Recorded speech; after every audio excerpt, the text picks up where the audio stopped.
Welcome to China Insider. I'm David Zhang. Before we get started, make sure to subscribe to our channel. It'll help us grow, and comment below what you think about our topic today.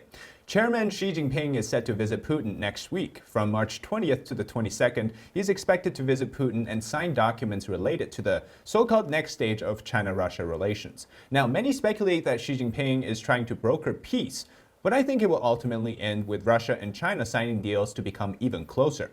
According to the Kremlin, Putin and Xi would sign a key declaration on strengthening the two countries' comprehensive partnership and strategic relations, entering a new era.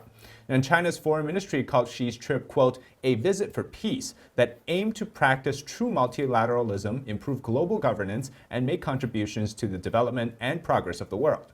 Now, if that sounds like something big is going on, it is, because there's no new era for Xi and Putin. The new era was already here. The CCP has actively used Russia as a distraction for the West from the get-go, and they have long declared no-limit partnership basically since the beginning. And this time, what they're doing is simply planning the next stage. And China's foreign ministry claims that Xi's trip is of new global order. They're actually telling the truth for once. Why? Well, the fundamental goal of Xi Jinping is to build a global order that can challenge the Western global order, this rules-based international order. And the authoritarian camp is China, Russia, and Iran.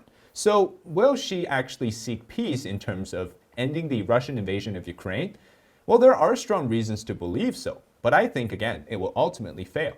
Now, it must be on the ground that Putin would also accept the terms offered by Xi Jinping.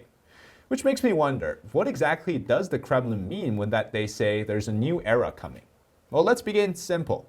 Now, Xi Jinping doesn't want a Russia that is crippled to the point of defeat. That kind of Russia serves no purpose for the Chinese Communist Party. It will, in fact, cause a potential domestic change in Russia where Putin could be seeing the end of his power.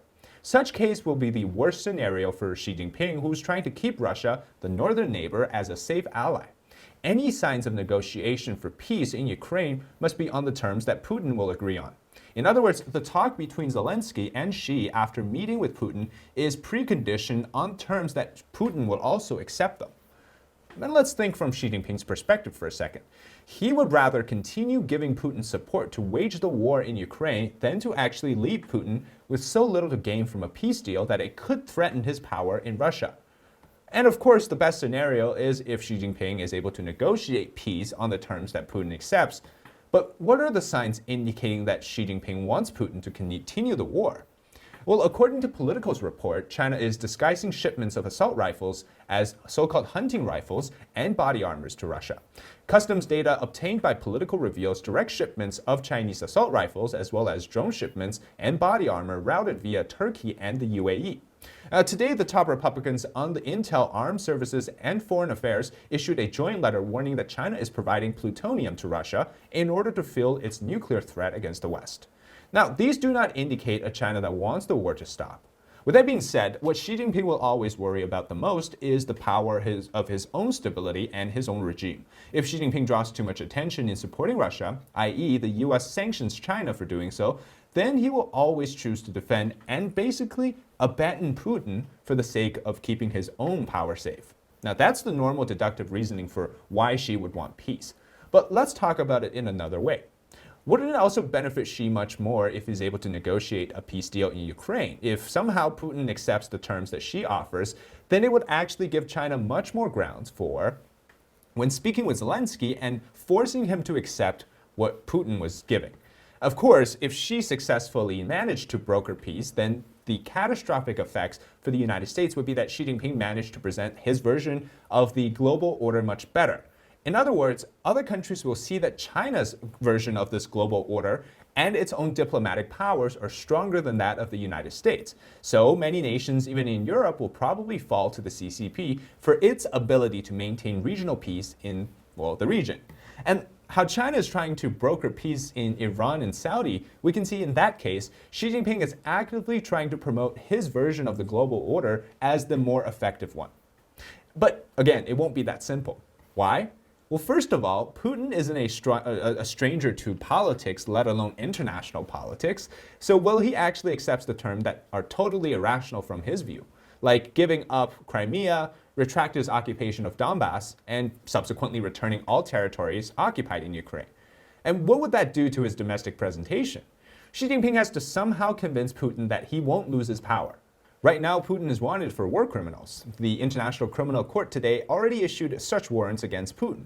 And Putin's foreign policy advisor Yuri Yushakov suggested that talks could yield new approaches to fighting in Ukraine. Quote, "I'm sure that our leader and the Chinese leader will exchange their assessments of the situation in the context of the development of the conflict in Ukraine." Yushakov also says, quote, "We shall see what ideas will emerge after that." Now, this is all building on the ground that Zelensky will somehow accept the terms offered, right? But we'll talk a little bit more on that. So Putin has shown he has no intention of relinquishing the Kremlin's gains. Instead, he stressed on Friday the importance of holding Crimea. Quote, "Obviously, security issues take top priority for Crimea and its largest city, Sevastopol. And now we will do everything needed to fend off any threats." So let's talk about Zelensky a little bit. Of course, from the Ukrainian point of view, they want Russia completely out of the country, including in Crimea.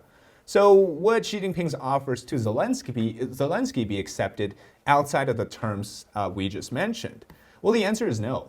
With Putin stymied in Ukraine, it's hard to view this meeting as anything other than taking an unlimited friendship closer to fighting against the West, right?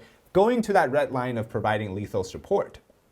Ominous development on the perilous trajectory of US-China conflict. We can see that. This seems to be Xi Jinping's next step to make sure that the West continues to stay busy, which is to offer more to Putin. If the two sides aren't willing to give up territorial claims, then there probably will be no reason to stop the war. Now let's go back to Xi Jinping again. From his perspective, if Xi Jinping wants simple peace, right, just to end the war, why talk about beginning a new era or holding comprehensive meetings with Russia?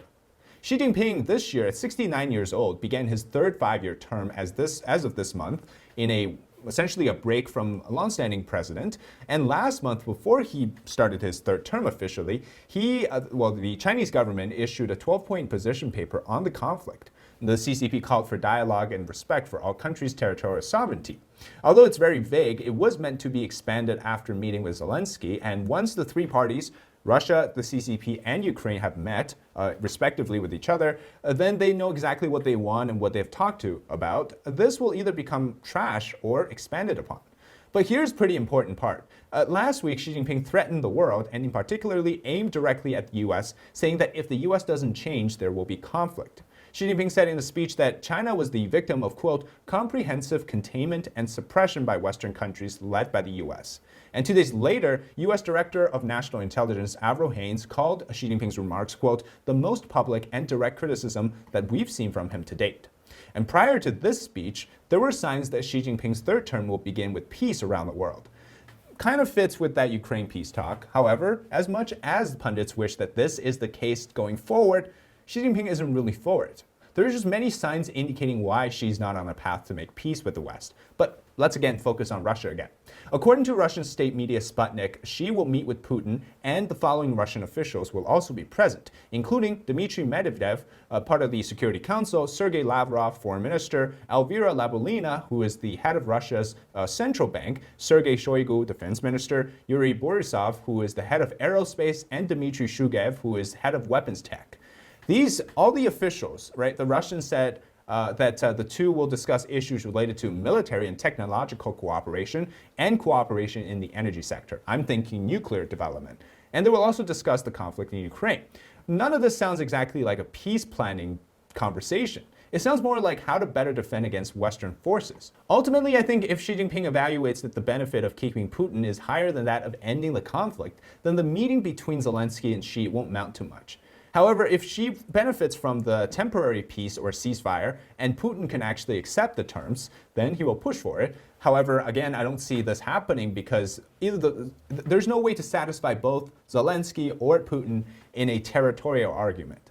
What you eventually will probably see is, until a peace actually gets done, whether that's next week or in a few years, it's that Xi Jinping either has given up on Russia or that he will continue to give support as a means of distraction for Europe and for the US to dump billions of dollars into Ukraine. Because there's no reason for Xi to play nice and end the war in Ukraine if he can't be the biggest winner in this all. All right, that's it for today's China Insider. If you enjoy the content, make sure to like and subscribe to our channel, and also make sure to comment below what you think about our topic today. Thanks so much for watching today's China Insider. I'm David Zhang. See you next time.